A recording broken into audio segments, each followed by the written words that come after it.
বাণিজ্য মেলা, বাণিজ্য মেলা, বাণিজ্য মেলা। হ্যাঁ, ঠিকই শুনেছেন, বাণিজ্য মেলা। বাণিজ্য মেলা শব্দটা শোনার সাথেই আমাদের মনে আচমকা একটি আনন্দের সৃষ্টি হয়। আর হবেই না কেন, সেই ছোটকাল থেকে বাণিজ্য মেলাকে ঘিরে কত কিছু পড়ছি। বাণিজ্য মেলার রচনা পড়ছি, বাণিজ্য মেলার অনুচ্ছেদ পড়ছি, এমনকি বাণিজ্য মেলাকে ঘিরে কত কত বই লেখা হয়েছে। কিন্তু কখনো সামনাসামনি বাণিজ্য মেলায় ঘোরার মতো সৌভাগ্য আমার হয়নি। তারপর হঠাৎ শুনতে পেলাম যে আমাদের খুলনা জেলায় একটা বাণিজ্য মেলার আয়োজন করা হয়েছে। তাই সময় নষ্ট না করে বন্ধুদেরকে নিয়ে চলে গেলাম বাণিজ্য মেলায় ঘুরতে। আমি গিয়েছি কিন্তু ভিডিও করব না, এটা কখনো হয়? আমি যেখানে ভিডিও হবে সেখানে। সত্যি কথা বলতে ভিডিওটা ভালো করার জন্য আমরা ওখানে দুপুরবেলা গিয়েছিলাম ভিডিও শুট করার জন্য, প্লাস বাণিজ্য মেলার অবস্থাটা বোঝার জন্য। তাই আপনারা এই একই ভিডিওতে রাত এবং দিন দুইটারই অনুভূতি পাবেন। তো চলুন ভিডিওটি শুরু করি। তো একটি লাইক দিয়ে উৎসাহ বাড়াবেন, সেই আশা রেখে শুরু করছি আজকের ভিডিও। তো বন্ধুরা, আমি প্রথমে বলছি যে আমি রাতেও আসছিলাম, দিনেও আসছিলাম। তো আপনাদের কাছে একটাই প্রশ্ন, যে রাতের ভিডিওটা সব থেকে ভালো হলো নাকি দিনের ভিডিও, এটা আপনারা অবশ্যই বলবেন কিন্তু। তাহলে চলুন দিনের বেলার কিছু সুন্দর দৃশ্য আপনাদেরকে দেখানোর চেষ্টা করি।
তো আসল কথা হলো, আমরা যখন আসছিলাম তখন দুপুর 2টা বাজে, যার কারণে এখানে খুব একটা মানুষ ছিল না। আর যারা ছিল তারা সকলেই মিঙ্গেল, যেদিকেই তাকাই শুধু 2জন আর 2জন, কোনো 3জন নেই ভাই। তাই আপনাদেরকে বলতেছি, মেলায় যদি আসতেই হয় তাহলে অবশ্যই 2জন আসবেন, কখনো একা আসবেন না। তাহলে আপনাকে পৃথিবীর সব থেকে অসহায় ব্যক্তিদের মধ্যে একজন মনে হবে। আমি এই ভিডিও করতে করতে আর এদের লুকোচুরি দেখতে দেখতে বোর হয়ে যাচ্ছি, তাই এখন ডিসাইড করলাম যে বাসায় যাব, তারপর রাত্রে আবার আসবো। তো আমার বন্ধু কি বলে এটা শুনে যান। রাত্রিবেলা দেখা হবে, সবাই রাত্রের বেলার জন্য অপেক্ষা করে। হ্যাঁ, রাত্রে দেখা হবে, ঠিক আছে? ঠিক আছে না? আর ঠিক তো থাকবে। তাহলে চলুন, রাত্রেবেলায় দেখা হচ্ছে। তো শেষ পর্যন্ত চলে আসলাম, এখন প্রায় 7টার মতো বাজে। কিন্তু কোনো ব্যাপার না, আমাদের তো আবার হাত ধরে হাঁটার মতো কেউ নেই, তাই রাত হলে সমস্যা নাই। এই যে বন্ধু সিরিয়াসলি নিয়ে নিচ্ছেন, এটা কিন্তু ঠিক না। আমি কি বলছি, আমার ভিডিওতে মজা থাকবে, এনজয় থাকবে। আরে ব্লগ ভিডিও মানে হচ্ছে এনজয় রে ইয়ার, তাই সিরিয়াসলি না নিয়ে জাস্ট মজা করেন, জাস্ট চিল। তো যাই হোক, বাণিজ্য মেলায় আসলাম, একটা টিকিট না কাটলে হয় নাকি? একটা টিকিট কাটি, দেখা যাক যদি একটা বাইক বাদে তাহলে আর হাত ধরা মানুষের অভাব হবে না। কেউ আবার এই নাম্বারে ফোন দিয়েন না, তাহলে কেস খেয়ে যাব, কারণ এটা হচ্ছে আমার বাবার নাম্বার। তো যাই হোক, টিকিট কাটা কমপ্লিট, এখন যাব ঘুরতে।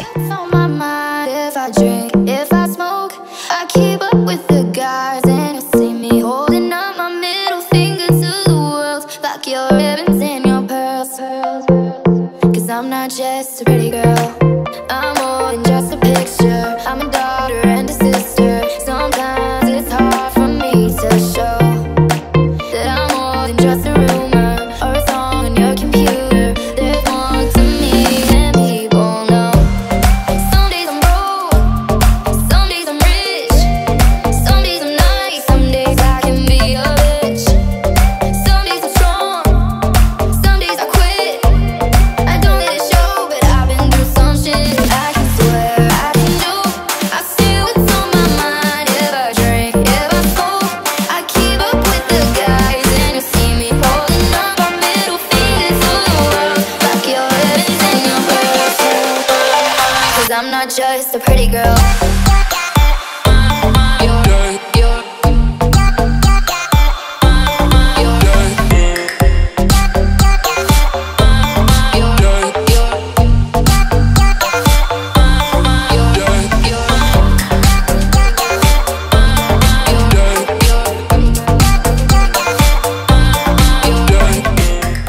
আরে ইয়ার, ভাবছিলাম রাতের বেলা গেলে এদের দেখা পাবো না, কিন্তু রাতের বেলা তো আরো বেশি রে ভাই। কিন্তু কোনো ব্যাপার না, আমি আমার মনটাকে সান্ত্বনা দেওয়ার জন্য মাঠের ভিতর দিয়ে দৌড়াই বেড়াচ্ছি। আচ্ছা, আমার মতো অবস্থা কাদের আছে? তাদের জন্য কিন্তু কমেন্ট বক্স একেবারে খালি, আপনার মনের কথা লিখে যায়েন। আচ্ছা, আর একটা কথা, ভূতের বাড়ির ভিতর ঢুকবেন নাকি? ভয় পাবেন না তো? তাহলে চলুন, সমস্যা নেই, দেখাচ্ছি। আরে সমস্যা নেই, চলেন দেখাই। আমি এর আগে কখনো ঢুকিনি, এই প্রথমবার, দেখা যাক কি হয়। তো চলেন আগে মেলাটা ঘুরি, তারপর লাস্টের দিকে দেখাবো ভূতের বাড়ির ভিতর কতগুলো ভূত। এখন থেকে সাহস সঞ্চয় করেন।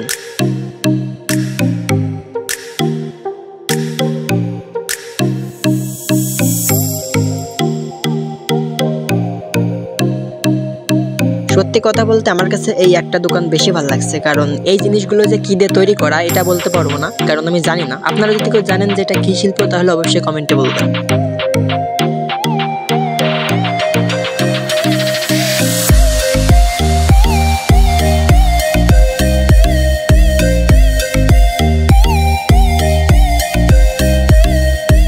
তো মেলা তো অনেক ঘুরছি, এখন একটু ভূতের খেলা দেখে আসি, তারপর না হয় ভিডিওটা শেষ করা যাবে। একটা কথা বলি, ভূতের খেলা দেখে যদি কেউ ভয় পান তাহলে কিন্তু ভাই আমার দোষ না, তাই পুরোপুরি নিজ দায়িত্বে দেখবেন।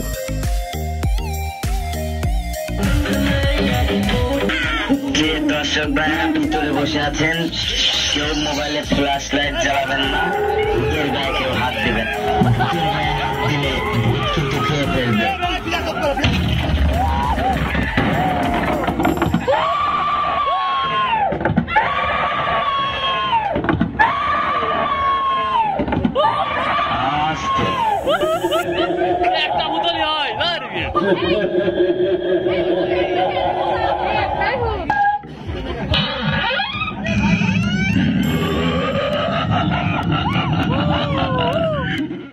সত্যি কথা বলতে ভাই, আমার ভূতের বাড়ির ভিতরে অনেক ভয় লাগছিল। এর আগে ঢুকিনি তো, যেখান থেকে হুটহাট করে ভূত চলে আসছে, আদৌ ওগুলো ভূত না, মানুষ। তারপরেও ভাই ভয় লাগছে, কারণ ওখানে যে সাউন্ড, যেটা শুনে তো এমনি ভয় লাগে। তাই ভাই আমি বের হয়ে চলে আসছি। তো আপনাদের কেমন অনুভূতি অবশ্যই কমেন্টে বলেন, আর এখনো পর্যন্ত যারা লাইক করেননি তারা অবশ্যই লাইক করে দিন ভাই।